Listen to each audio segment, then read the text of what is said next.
Menteri Keuangan Purbaya Yudi Sadewa membantah kabar miring mengenai kondisi kesehatannya yang disebut dalam keadaan kritis.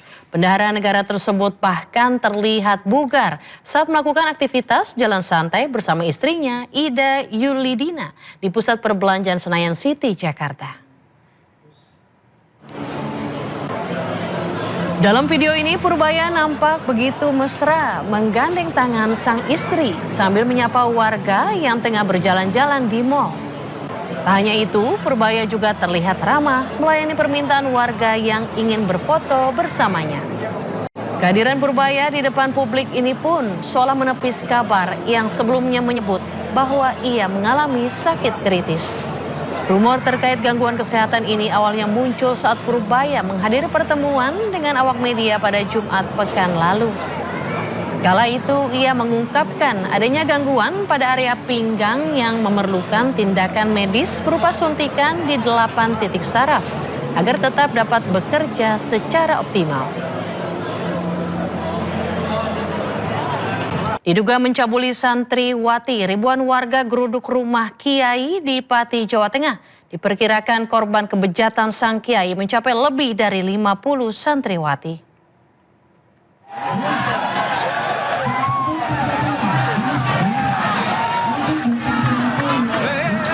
Ribuan warga menggeruduk sebuah pondok pesantren putri di Desa Telogosari, Kecamatan Telogowungu, Kabupaten Pati, Jawa Tengah. Aksi ini lantaran seorang kiai di pondok tersebut diduga mencabuli santriwatinya. Tidak tanggung-tanggung jumlah korban diperkirakan mencapai 50 orang. Berdasarkan laporan salah satu korban, dugaan pencabulan terjadi pada tahun 2024. Warga yang geram memasang spanduk di dinding pondok pesantren. Meski telah ditetapkan sebagai tersangka, namun polisi belum menahan pelaku. Untuk penanganan perkara dari Polsek sebenarnya tidak menahan, namun diserahkan pada Reskrim Polresta Pati di unit PPA. Namun informasi yang kita dapat bahwa kasus ini tahap penetapan tersangka, kemudian untuk menunggu proses lebih lanjut. Hingga kini pihak kepolisian masih mendalami kasus dugaan pencabulan tersebut. Warga mengaku resah dan berharap polisi mengusut tuntas kasus ini. Dari Pati, Jawa Tengah, Vindi Agir Ainis melaporkan. Polisi menggerebek 2 hunian apartemen yang dijadikan gudang penyimpanan vape narkoba di Medan, Sumatera Utara. Bersama ratusan vape narkoba, 2 pelaku ditangkap.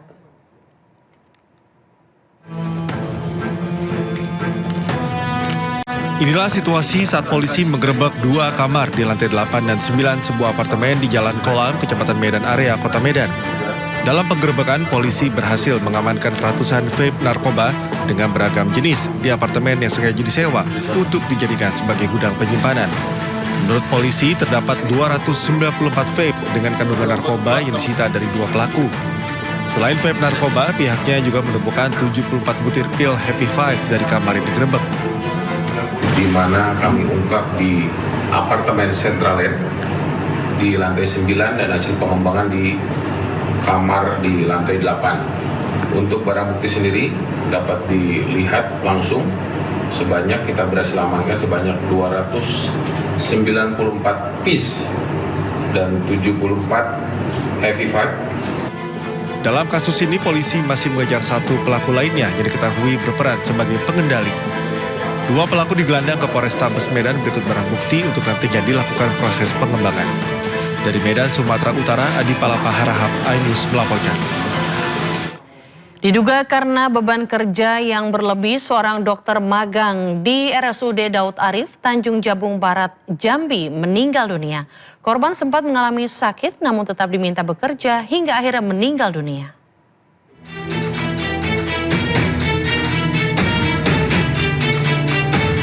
Duka mendalam menyelimuti keluarga Dr. Mita Aprilia Azmi di perumahan Gria Permai, Muara II, Kabupaten Oku Selatan. Mita merupakan dokter intensif Fakultas Kedokteran Universitas Sriwijaya yang bertugas di RSUD Daud Arif, Kuala Tunggal, Jambi. Diduga Mita meninggal dunia karena kelelahan imbas beban kerja yang berat hingga tetap dipaksa masuk kerja dalam kondisi demam dan sesak nafas. Mita dinyatakan meninggal dunia pada Jumat 1 Mei lalu di RSUP Muhammad Hussein, Palembang setelah menjalani perawatan intensif di ICU. Kepergian Dr. Mita meninggalkan duka mendalam tak hanya bagi keluarga, tapi juga bagi rekan sejawat yang mengenalnya. Dr. Mita dikenal sebagai sosok berdedikasi dan bertanggung jawab. Ini Mita teman kami, ini satu wahana dengan kami, juga satu universitas dengan kami. Mita itu orangnya ceria, banyak ngomong, terus itu juga orangnya itu sebenarnya terbuka, kalau ada apa-apa cerita. Nah, kalau kerja di IGD selama ini rajin, semua pekerjaan dia kerjakan dengan sungguh-sungguh sampai selesai, dan juga dia tidak pernah mengeluh sih. Sementara itu, pengurus besar Ikatan Alumni Fakultas Kedokteran Universitas Sriwijaya melayangkan surat resmi kepada Kementerian Kesehatan pada 30 April yang mendesak Kementerian Kesehatan segera melakukan audit menyeluruh terhadap RSUD Daud Arif Kuala Tungkal. Kami keluarga besar mendukung apa yang dilakukan oleh Ikatan Keluarga Alumni Unsri untuk melakukan investigasi dari kasus Mita ini. Mudah-mudahan ada titik terang untuk perbaikan kerja dari rekan-rekan dokter intensif ini ke depannya. Pihak keluarga juga berharap pemerintah, khususnya Kementerian Kesehatan, segera menindaklanjuti laporan tersebut dan mengusut tuntas kasus dugaan kelebihan beban kerja. Dari Ogan Komering Ulu Selatan, Sumatera Selatan, Teddy Hendrawan, iNews melaporkan. Ya, kita beralih ke informasi lainnya pemirsa. Kebun Binatang Ragunan masih menjadi salah satu destinasi wisata yang diburu untuk menghabiskan libur panjang akhir pekan. Hari ini tercatat lebih dari 18.000 masyarakat berkunjung ke Ragunan. Seperti inilah suasana Kebun Binatang Ragunan pada hari terakhir libur panjang akhir pekan ini. Hari ini lebih dari 18.000 pengunjung memadati Kebun Binatang Ragunan. Pengunjung didominasi keluarga yang membawa anak-anak.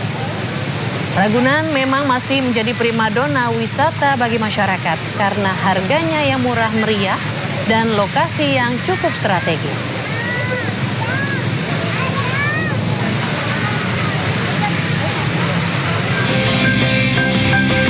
Arus lalu lintas di sepanjang ruas Jalan Malioboro, Kota Yogyakarta terpantau padat. Wisatawan memanfaatkan libur panjang akhir pekan untuk berbelanja oleh-oleh khas Yogyakarta di Malioboro. Tingkat kepadatan pengunjung wisatawan di Malioboro berlangsung hingga Minggu malam.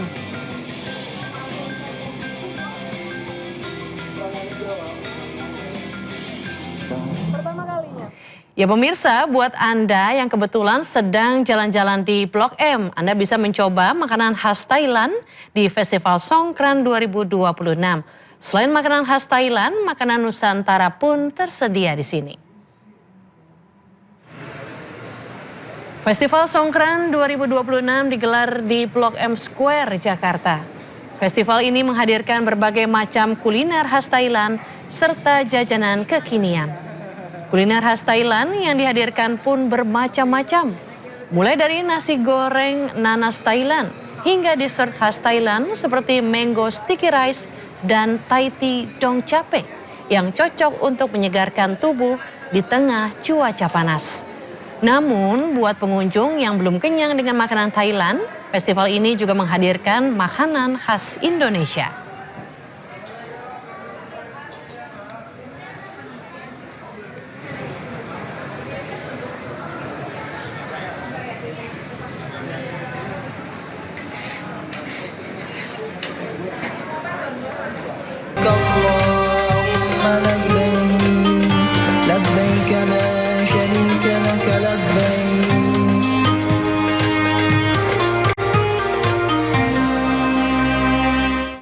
Kementerian Haji dan Umroh mencabut izin operasional Kelompok Bimbingan Ibadah Haji atau KBIH Nur Haramain menyusul kecelakaan bis yang mengangkut jemaah kloter 2 embarkasi Surabaya di Madinah.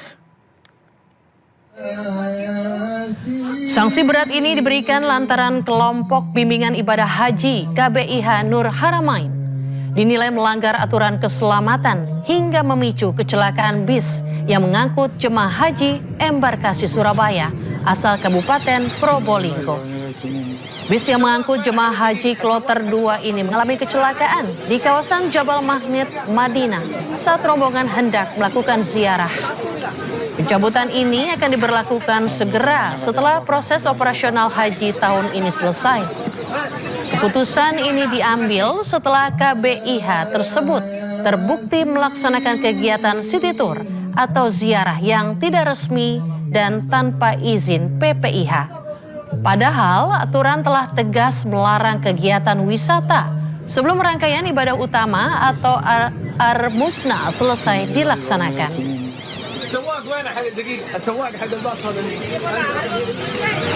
Sudah sejak dulu bahwa pelaksanaan ziarah di Madinah itu atau di Mekah itu tidak boleh dilaksanakan sebelum pelaksanaan Ar-Musna. Nah, kemarin ternyata sudah ada yang melaksanakan, sehingga peringatan keras kemarin dikeluarkan oleh Kementerian Haji bahwa mereka yang melaksanakan city tour sebelum pelaksanaan Ar-Musna izinnya akan dicabut.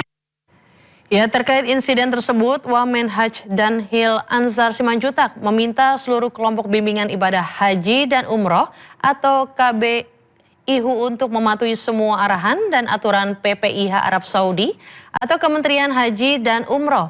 Wamenhaj juga mengingatkan jemaah Indonesia untuk tidak melakukan aktivitas yang melelahkan seperti city tour dan berbelanja yang berlebihan.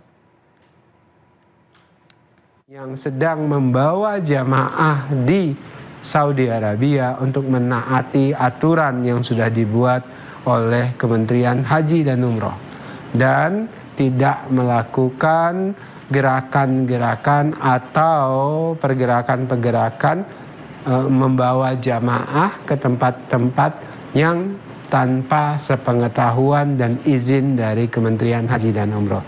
Kedua, himbauan kami kepada jamaah haji dan umroh yang pada saat ini sudah berada di Tanah Suci untuk tidak dulu melakukan kegiatan-kegiatan yang melelahkan seperti city tour atau belanja yang berlebihan, karena nanti tentu akan menghabiskan waktu dan tenaga yang dibutuhkan sehingga nanti jamaah tidak bisa berkegiatan pada puncak haji.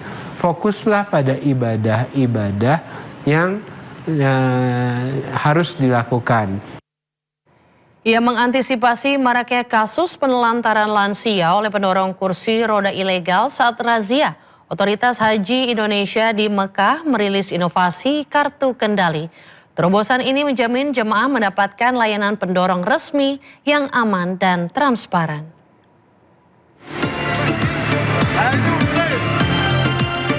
Dinamika pelayanan kursi roda di Masjidil Haram kerap menjadi titik rawan bagi keselamatan jemaah haji lanjut usia. Ketidaktahuan mereka sering dimanfaatkan oleh sokongan pendorong ilegal yang tidak memiliki kartu izin atau tasreh dari pemerintah Arab Saudi. Penggunaan jasa tak resmi ini membawa resiko fatal saat terjadi penertiban. Demi menghindari penangkapan, para pendorong gelap ini tanpa ragu kabur dan membiarkan jemaah lansia terlantar kebingungan di area tawaf atau sa'i. Mencegah fenomena miris tersebut, tim kesehatan dan layanan lansia merilis program kartu kendali. Ciri khasnya pendorong resmi adalah pakai rompi. Ya, rompinya itu mereka ternyata ada shift pagi dan sore itu atau malam beda. Rompinya kalau yang pagi itu warnanya merah marun, kalau yang sore dan malam itu warnanya abu-abu. Dan yang penting lagi dia ada tasrik, kartu tasrik di sini. Itu yang terpenting karena banyak yang pakai rompi mirip-mirip. Ya, itulah rompi yang mirip-mirip itu tanpa ada tasrik di sini dan di belakangnya itu nggak ada tulisan kart ya. Itu banyak pendorong-pendorong yang seperti itu agar jamaah terkelabui. Mekanisme kartu kendali ini didesain sangat praktis tanpa membebani jemaah. Ketua rombongan cukup mendaftarkan kebutuhan jemaah ke petugas sektor sebelum berangkat. Nantinya jemaah akan disambut langsung oleh pendorong berseragam resmi di terminal kedatangan seperti Ship Amir, Jabal Ka'bah, atau Ajiyat.